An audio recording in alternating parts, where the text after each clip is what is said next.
Let's hit the high road.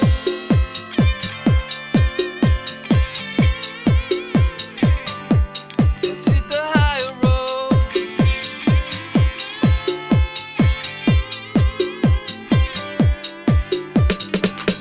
It's the first touch, strong connection. It lays deep in your soul. Feel the kindness strongly coming. 'Cause you can achieve your goal. Let's hit the high road.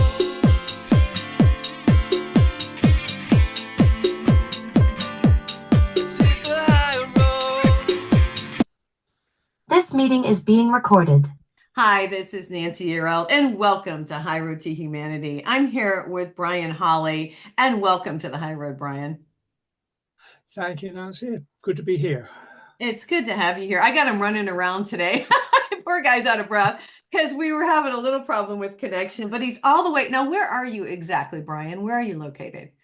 I am right in the middle of England and in the county of Hereford, where all your lovely cattle in America come from. They were bred here, right in this village. Who was bred there? Who was bred there? Hereford cattle. Oh, the cattle. Oh, the Hereford cattle. Yes, I live in Herefordshire. Oh, how lovely. Oh, how interesting. That's really cool. Well, you guys, Brian's here because he's written this really awesome book. And I've never had a show about cancer, but I love your title, What My Doctors Didn't Tell Me About Cancer, and what you can do to support and enhance your cancer treatment. And this is a blessing, and I'm really glad you put this together. And we need to thank your wife, Elizabeth, because she had a lot to do with this, and we'll talk about that too. What we're going to talk about, here's what he says. He says, cancer is sneaky. We can live with it for months, even years, without knowing it's there.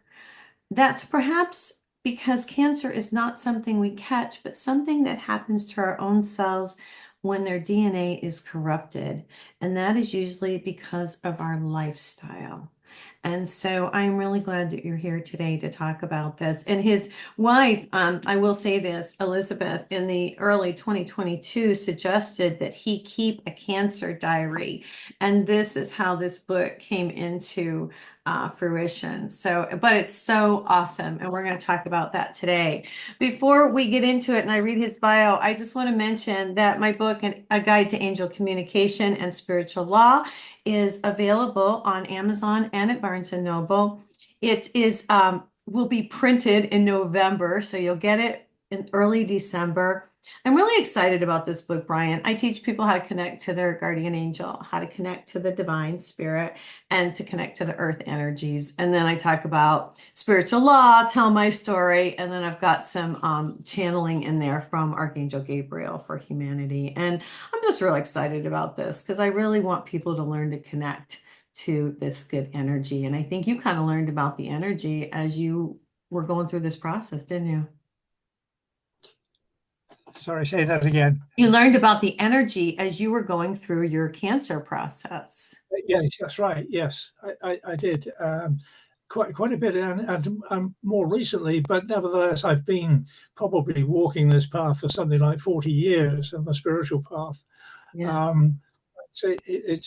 Which has given me a good background, but learning to connect with body and mind and soul, all three, in an equal way is, I find, so very important to me, which has become much more precious. I've been very much a contemplative in many ways in my spiritual life, and that is my natural tendency. So I've been learning about my body and how it responds and how I can listen to it and what it can tell me, as well as looking at things that are coming through from a different angle, instead of thinking them through, being open and receiving them. And that's a different way of looking at it altogether for me. Yeah.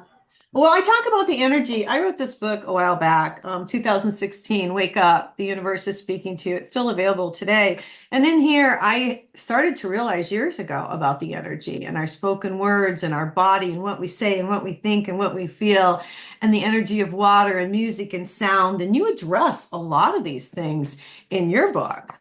You talk about the healing power of all these different modalities. Let me give the audience a little idea of who you are. Brian C.Holley has been writing nonfiction for over 50 years, you guys. And for a few years, he worked as a freelance journalist. And for several leading computer magazines. Anyway, he ran a communication skill training program with his wife for 12 years, and he's done an online course, tutor for 5 FE colleges. He's been an active member of the Weebly and District Local History Society for 20 years and 10 years as chairman. He was an active Quaker. This is really cool for 12 years. You'll have to share that with us, including 3 years as an elder. And during this time, he facilitated workshop in England and in Wales. And, you know, a lot of my family is Welsh. So I just find that really interesting. It goes back, yeah. And he says he's now an active member of the Herefordshire Interfaith Group, for whom he facilitates workshops and he leads group discussions. He's got quite the background. And, you know, I guess I want to start with, or I do want to share a little bit with the audience so they kind of get a feel. You found out you had cancer. It was in your liver, is that right? No, in my kidney. Kidney, on your left side, Yep. right? Okay, and that was how many years ago? Well, that was 2009, so it's 15 years ago. All right, so tell the story. What happened? Tell the audience your story. Well, I was making wine. Yeah. I used to make quite a lot of wine, 30 liters at a time. Yes. And I just made my latest batch of Shiraz. Yeah. And I was racking it off. That, you know, taking it off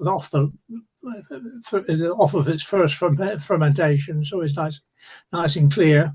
I couldn't find my siphon tube, so I rummaged around. Eventually, found one which was oversized, and I swallowed rather a lot of it because it came out in a great rush, and it was quite good actually. I thought, well, I'm not going to spit this lot out, so I gulped it down. Okay, yeah.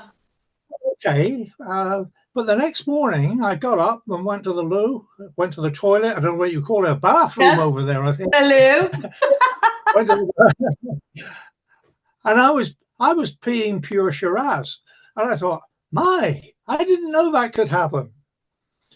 So during the day, that continued. And by the end of the day, or by the next morning, actually, it was still going slightly. And I thought, this is not normal. I didn't drink that much.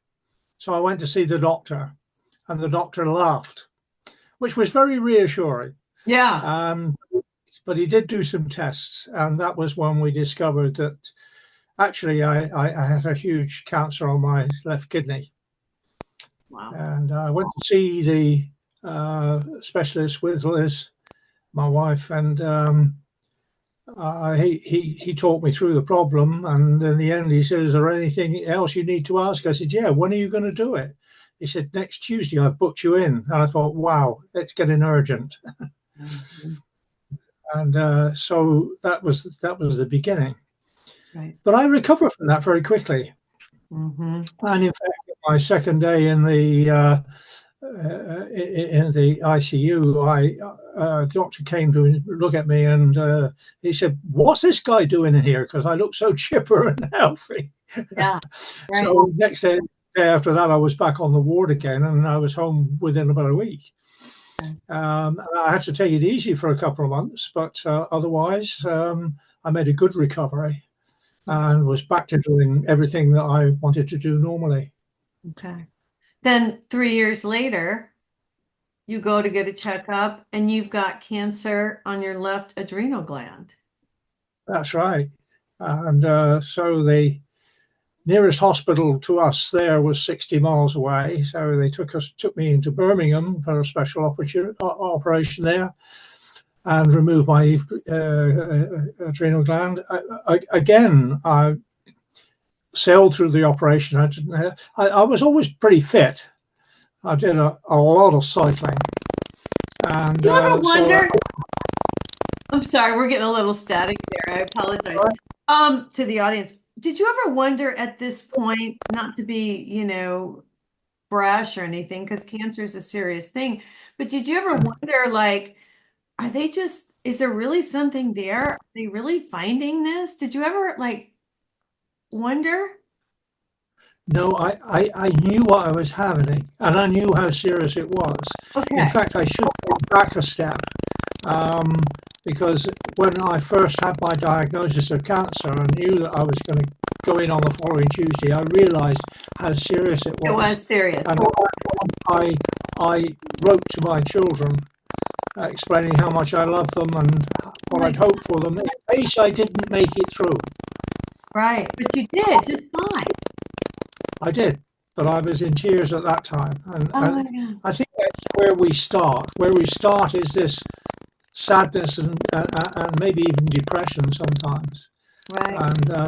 and then most of us come through the other side of that, Well, you and then we're getting a lot of static.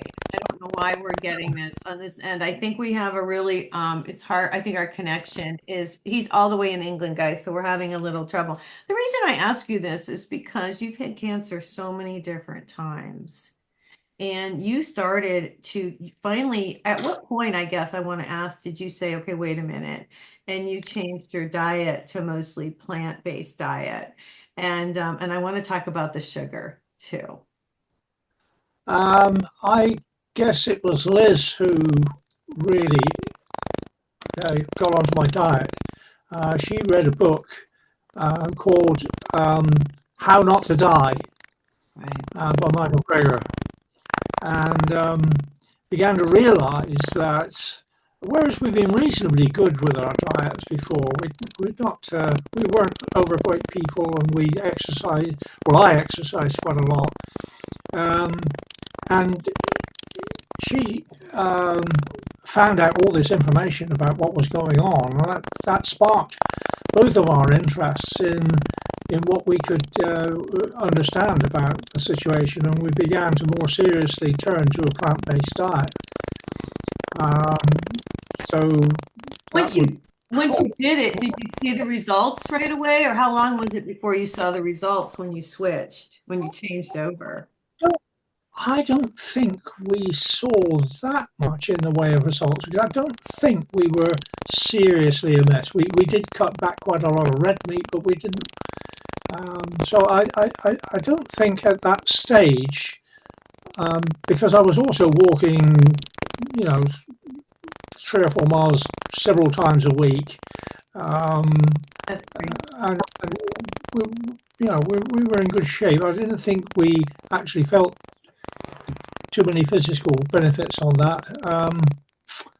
To initially, it was Okay. more, yeah, more, more towards supplements and attitudes of mind and things of that sort that the real changes started coming, and that particularly later, because I think having started this journey, I thought, okay, I've got through the first lot of cancer. That's okay. Let's get on with life. And then the next lot came, and I hang on a minute. This is getting a bit serious. This is twice this has happened, but I still wasn't all that phased by it. Um, Okay. and I made a pretty quick recovery. I think I have a habit in life, which I don't know whether it's a good one or a bad one, but the habit is that I tend to start off by assuming I can do something. But it's not until I get halfway through that I realize I can't. But by the time I've done that, it's too late. And I have got more houses around the country where we've been, and people buying them and having to do things to them I love because it. of that assumption in my life. So maybe that's a good thing. Maybe it's a bad in certain circumstances. But I felt that the turning point really for me was 2015, when they found further traces of tumours back in the original site of the kidney growing again. And then 6 months later, in 2015, they found small tumours all over my lungs. I know. And that was metastatic cancer, which sounded pretty serious. And my oncologist said, well, okay, we can give you chemotherapy.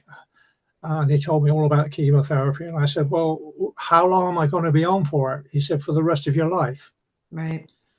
I thought, well, this is a bit serious. This is palliative. This is not something that's, I'm going to be treated for. Just it's going to be a holding. So I said to Liz, look, what do I do? Do I just accept it as it is and have a short life and a reasonably fit one, because I'm still fit, I have no symptoms of anything?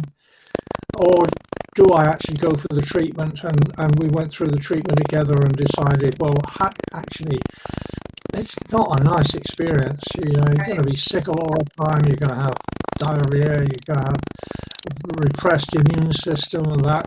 I'd rather be 2 or 3 years of reasonably good life than, To feel like trying that, to be sick. Yeah. Yeah. Yeah. And so there we are. 9 years later, I'm still not getting any symptoms. I've got tumors all over the place, but there's nothing happening. Well, and Really... I guess I don't know. I hate to be such a what's the word for it? I don't want to say you're such a positive soul, and God bless you, because you've gone through so much and you've been positive, and of course you looked at everything in a positive way. Some people look at the glass half full, some people look at it half empty. And I think attitude has a lot to do with it, and you have a wonderful attitude. But I also want to say, and this is just me, and I'm not a doctor, and I'm not prescribing, and I'm not giving medical advice. But I feel like as soon as they find something, instead of saying, well, what's going on? What's your water look like? What's happening in your area? What's your diet look like? What are you eating? What's causing this? No one looks for the root cause. Why are you getting cancer so many times? Instead, the quick thing is, oh, well, let's just go ahead and operate, which you have to in a lot of cases, or chemotherapy. And when you do chemotherapy, I feel like you made such a smart decision. Not that everybody, again, I'm not giving medical advice, but it's not for everybody. It may be for some people, but for some people, it's more of a downer than an upper, right? Talk about this. I mean, this is just how I feel personally about this. Listen to your story. And as I read your book, what my doctors didn't tell me. So what didn't your doctors tell you about cancer, Brian? What didn't they tell you? At my book launch a little while ago, when a doctor came up to me and said, well, this is very interesting to me. I bought it so that I could find out what we didn't tell you. Hi, this is Nancy Earl, and I'm back here with Brian Holley. We took a little break. He's written this book, What My Doctors Didn't Tell Me About Cancer. He's joining us from the UK today. We were having a little technical difficulty, but he is back with us. And you were telling us a story, and I just wondered if you'd tell it again, because I don't know if the audience heard it, because I had difficulty. But you said when you were 9 years old, you were a little boy, and you were starting to tell us something. Tell us the story. When I was sitting on a pavement in the village, leaning against the sun-warmed wall, when suddenly I found myself in this beautiful place of peace. I never told anybody about this afterwards until recently, really. But it left me with such a profound state of stillness that I could always reflect on it through my life. And I don't know what it was or how it is until many years later, when I started to read such things as the Upanishads and the Tao Te Ching and things of that sort. And I began to understand what was going on here. In fact, if somebody had found me in that state, I'm sure they would have rung for an ambulance and carted me off, because a little active boy like me would not have been sitting on a pavement gazing into space. Mm-hmm. But it left its mark there, and it's always been there. And it's almost like when I was a kid, the teachers were very into ancient history and told me all about Theseus and the Minotaur and Ariadne's thread, and it feels a bit like Ariadne's thread leading me back to that place of peace again. So when you're having a hard time, you go back to that place because that's where you felt the most peace. That's Yes. interesting. That's very interesting. Now, I think do you journal as well? I do. Yes, I Yeah. do. Okay. And that seems to have helped you through this process, I would imagine. Quite considerably, but it's not until more recently that I've started journaling on my health issues. Okay. Uh, so they've been very much more on say spiritual issues. When I had my adrenal gland removed, I had a couple of months of recuperation, and I started to go back to my journals, which I'd started in 2008. And those 4 years of journals, I began to reflect on them, and to try to write them up in a sensible way that maybe other people could read. And as I started this process, I suddenly discovered that they were appearing as sutras, little pitty little sayings, and it turned into a book which I called "From the Secret Cave," Ah, which is on Amazon, okay. and that was that came out was something about 170 sutras poured out of me in about a month. I've Wow. never been able to do it again. It's maybe that's channeling. I don't know. Well, yeah, yeah, and I feel like that when I've written both of my books, and I even wrote an article yesterday about my new book, and it is channeling. I don't know it all. I feel like the information does come from the divine and from the angelic realm. So I think we do channel that information because they want us to get it out to humanity. Yes, You that's know, you do talk about acupuncture in your book. You do a chapter where you talk about kinesiology, sound therapy, aromatherapy, Reiki.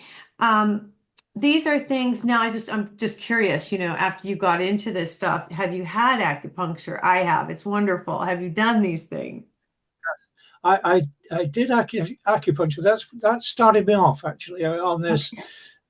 very interesting psychophysical journey, if you like, because Yeah. I was expecting what I was doing after I had one short burst of chemotherapy that went quite wrong. Okay. Within a month, the oncologist rang up and said, "Stop everything. Your kidneys, your liver is being upset."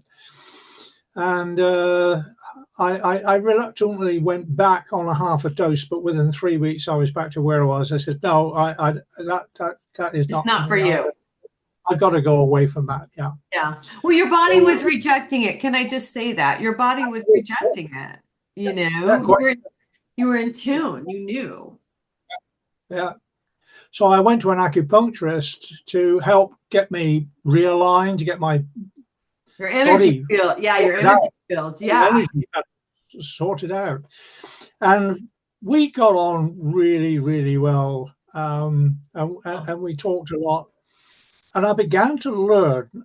One of the things I discovered was that the site for fear and anxiety in the body is around the midriff and the kidneys. The kidneys are influenced by Oh, fear and anxiety, and I had always had a background of anxiety all through my life.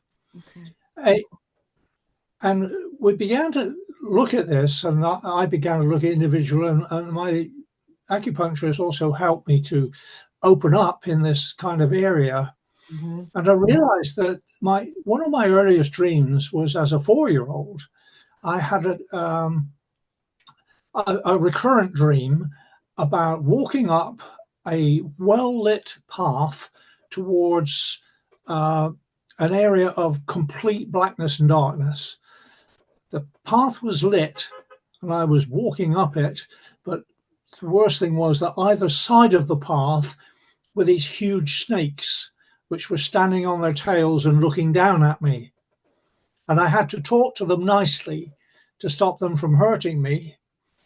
But I nevertheless continued to walk the path towards this darkness. Now, I didn't know what the darkness was, but it didn't that was not the problem. I wasn't worried about the Right. It was the darkness. snakes. Right. Okay.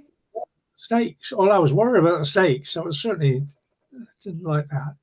Um, and so when I began to think about this recurrent dream and the context in which it arose, this was the middle of the war years. This was 1944-5, surrounded by people who were very fearful, in a house full of people who were actually living together, but rather uncomfortably together, not because they were enemies, but because of all the tension in the household. It was So it was wartime, right? It was wartime, right? it was wartime, yeah. Yeah. Yeah, and people were being killed. When I would go to the hospital for treatment and walk through Bristol, which was in ruins. The shopping centre in Bristol was bombed out. Wow. There were bomb sites all the way up the main road. Every other house or shop in our Park Street were just shored up ruins. So it So was there were lots of the fear of the people all around you, all the all time. around. Wow. And we don't realize how much trauma is going on. And we Right. don't realize how much trauma we experience in life without realizing it. Right. And a very dear friend of mine, I was having coffee with, and she and I had some really deep conversations. And she said one day, "Tell me, whose fear is it?" I'd never thought about that before. Whose anxiety is it? Well, I don't think it's mine because I can't think of anything that I should be anxious about. And I realized that a lot of the anxiety that I'd been carrying around all these years had been from Other my early people. days, Yeah. watching as a child, from other people. Yeah. My mother was a lovely lady who loved me to bits, but she was quite neurotic, and she had a lot of fear, always anxious for me, and the things I got up to before I was 10, I'd broken both arms at one time, and I could give you a long litany of things Oh that had my happened to me. God. How my mother survived me, I don't know. Well, and I just want to say now that you know about energy and a lot and the audience has learned about energy and I know about energy, you know, back then they didn't realize that that fearful energy, you were taking it on as a child without even knowing that you were taking that energy on. And a lot of times we take it on for our parents because we love them and we want to help. And so we take it on in a loving way, not in a bad way, but then we hold Yeah. that on until we can release that, you know? And so did you go through that releasing process, I would imagine? Yeah, actually, what happened was that I got to the point where we'd located the physical center, Right. and one day I'd been for my acupuncture session, and I walked out into the middle of Hightown, and I was early for a meeting with a dear friend of mine who we were going to have lunch with, and he and I sat in the town there and just found that peace again that I'd often touched on now and again, but now in a new way. It was so deep. I could just sit there and look, and I didn't need to think anything or do anything. It was just beautiful, to sit there Yeah. and be at peace. Yeah, I love it. Uh, You know, in your book, there's so much in here, you guys. It's really good. It's called What My Doctors Didn't Tell Me About Cancer. You do, each chapter, you do a chapter on mind, exercise, diet, and support. You call it the meds, MEDS. I think that's very awesome that you do that. But you guys, he gives so much information. So if you know somebody who has cancer, you know, this would be something really spectacular to get for them to just help them along the way. What do you want to share with people out there who really who have this, who need support, and what can you give them as far as advice, I guess, Brian? well, the first thing really for me is to find peace and not to fight it. There's a lot of talk about embattlement and destruction and being fighting cancer and things of that sort. And I understand that, and that's a natural reaction. But in actual fact, that doesn't help, I think. Because in fact, I did see a study somewhere where when people do fight against a serious illness like that, quite honestly, many of them die more quickly than if they accept. Not accept in terms of a reluctant, depressive giving up, but allowing it to be. And it's this allowing and acceptance. This is the situation. I remember Dale Carnegie some years ago said that the first thing to do is to accept the worst situation you can imagine and then try to improve on it. I think that's quite wisdom. Mhm. So that acceptance and allowing, and that for me is the starting point. When we can get to that point, which is not easy, Right. it's simple, but it's not easy. It's the very simple thing of letting go. Well, I just feel like a lot of people, I always call it dis-ease because it's a dis-ease in the body, like we talked about earlier, the fear, and that's why you got the dis-ease in that area of your body because that's where the energy was held. And I think that's why it's so wise that you just told people to be peaceful and accept because I think we hold on to this energy, and that's where a lot of times these different diseases manifest. And once we Yeah, let it go and release, it releases some of that negative energy that maybe has been stuck there. Have you learned this as well? That's what I've learned. absolutely. Yes. It was through my acupuncturist I realized there were little knots of energy in me Isn't that that needed to be something? released. Yeah. And I've been learning a lot about that, and in fact, eventually my acupuncturist suggested that I see a kinesiologist because there are other aspects which she couldn't handle. So I went on to see a kinesiologist, Okay. and Tell on us the about very that. first, well, this is 20 November 2023. Okay. Um, and I went along not knowing what to expect. We spent an hour and I came away and I thought, well, I don't know what's happening here, but maybe something will, something won't. We'll see how it goes. And within a very short time, I had lost a lot of energy over the previous year or two. My energy levels had been low. Uh, my eating had dropped a bit. Okay. My appetite had gone, and suddenly I was getting my appetite back. And within a few days, I felt back to normal and walking. And I walked 3 miles. I hadn't walked three, but I'd been able to walk a mile, But not but three. I had not What three. did And they I'd do? walked. Yeah, what did they do that was there something specific that you can share with us that they did that really you think made the difference? I don't know. I just lay there and let it happen. Like I just lay there and let them fix it. Well, it's real. Okay, I'm going to tell you what I think, and I'm a psychic, but it's really balancing out your energy and revitalizing your energy field. Now, I bring in the light to revitalize my energy field. That's why I'm so big on teaching everybody to bring in that light through the crown chakra. Is that what you felt like your energy had been revitalized? Absolutely, absolutely. I began to learn about it and where it goes. We began to learn about using the chakras and areas of that sort. Um, uh, my kinesiologist and I have been developing some ideas around the figure of eight.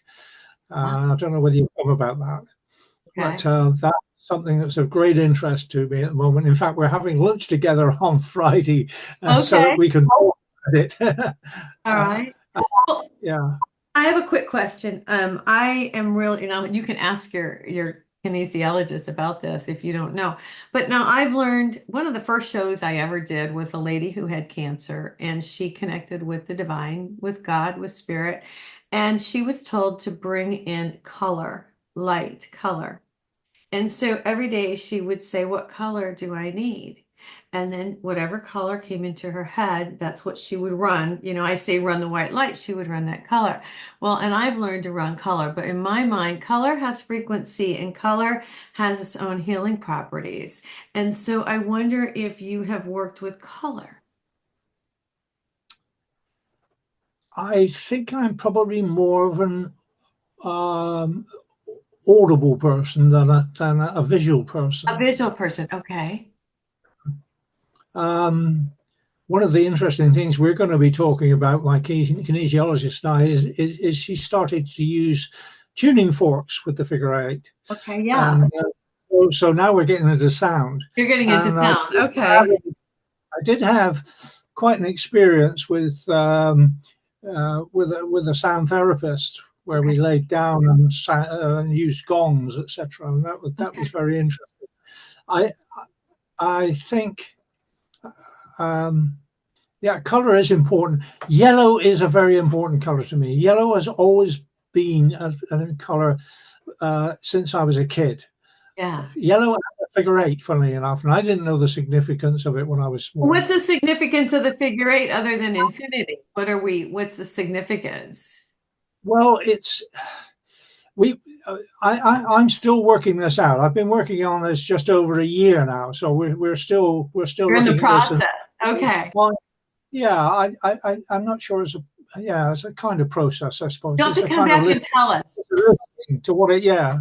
But what I've seen so far is that up until now in humanity, we've been talking about a circle. And the circle is to do with the face of the sun and the face of humans, etc. But the circle is the round of human life. Mm-hmm.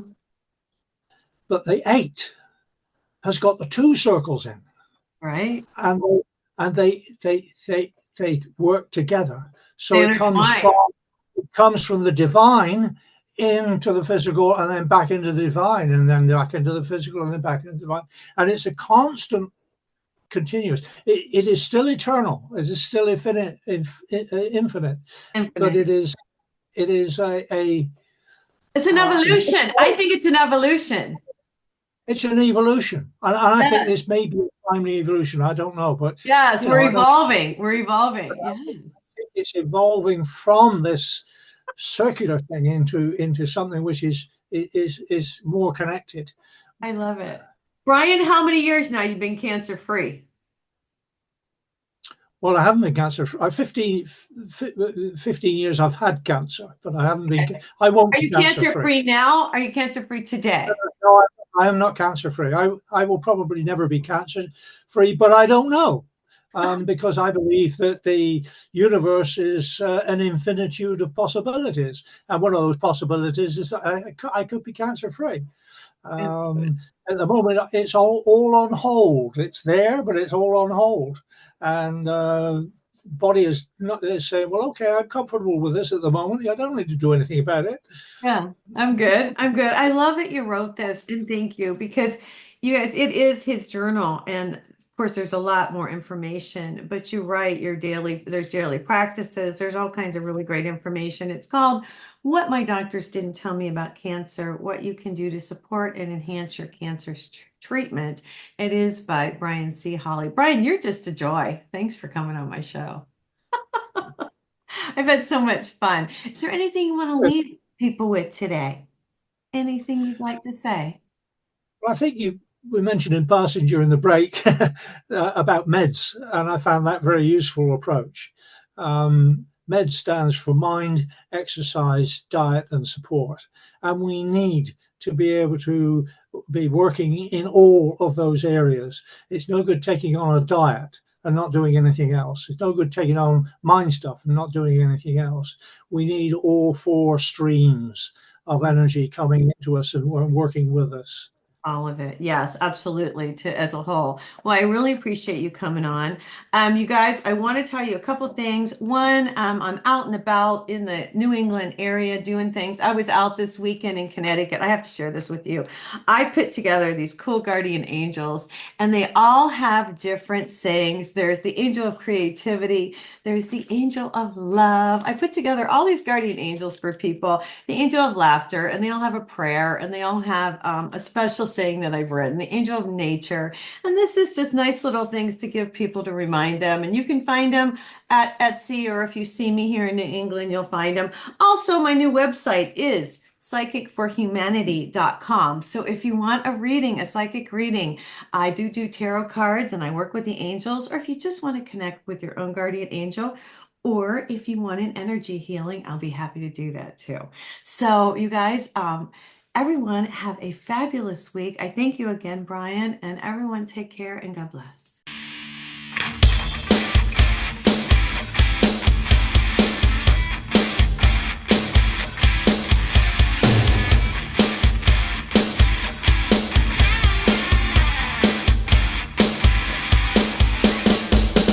Hold your head high, the world is coming. Watch the colors lift your soul. Connect the dots and keep the motion. Can achieve your goal. Let's hit the high road.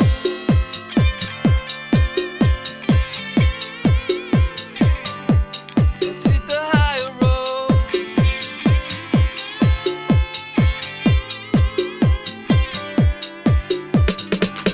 It's the first touch, strong connection.